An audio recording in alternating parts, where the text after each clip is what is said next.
Okay, നമുക്ക് നോക്കാം. അപ്പോൾ നമ്മൾ കഴിഞ്ഞ ക്ലാസ്സിൽ നോക്കിയത് ടു ഷോ സീക്വൻസ് ആണ്. ഇന്നത്തെ ക്ലാസ്സിൽ നമ്മൾ നോക്കാൻ പോകുന്നത് ടു ഷോ ടൈം സീക്വൻസ് ആണ്. ടൈം വെച്ചിട്ടുള്ള സീക്വൻസ് ആണ് നമ്മൾ ഇന്നത്തെ ക്ലാസ്സിൽ നോക്കാൻ പോകുന്നത്. അപ്പോൾ നമുക്ക് നോക്കാം. Immediately, suddenly, thereafter. Immediately ആദ്യം വരുന്നത് soon, at this time, finally. പിന്നെ വരുന്നത് ലേറ്റർ, പ്രീവിയസ്ലി, ഫോർമലി. പിന്നെ ദെൻ, ഫസ്റ്റ്, സെക്കൻഡ്, പിന്നെ അവിടെ വന്ന് നെക്സ്റ്റ്.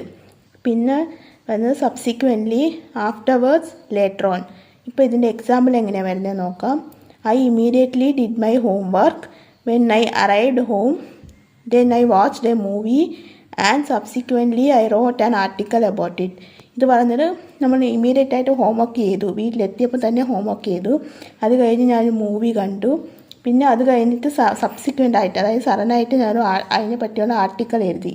ഇതാണ് പറയുന്നത്. നമ്മൾ ടൈം വെച്ചിട്ട് സഡനായിട്ട് നമ്മൾ എന്തൊക്കെ കാര്യങ്ങൾ ചെയ്യുന്നുണ്ടോ, സമയത്തിന് മാറ്റം വരും. ഇപ്പോൾ നമ്മൾ നേരത്തെ നമ്മൾ എന്തോ ചെയ്തു, ഇപ്പോൾ എന്തോ ചെയ്യുന്നു, പിന്നെ എന്ത് ചെയ്യും എന്നുള്ള രീതിയിലാണ് ഇത് വരുന്നത്. ഓക്കെ, അപ്പോൾ നിങ്ങൾക്കിത് മനസ്സിലായെന്ന് വിചാരിക്കുന്നു. സോ അപ്പോൾ അത്രയേ ഉള്ളൂ ഗൈസ്. നമുക്ക് എന്തായാലും അടുത്ത ക്ലാസ്സിൽ കാണാം.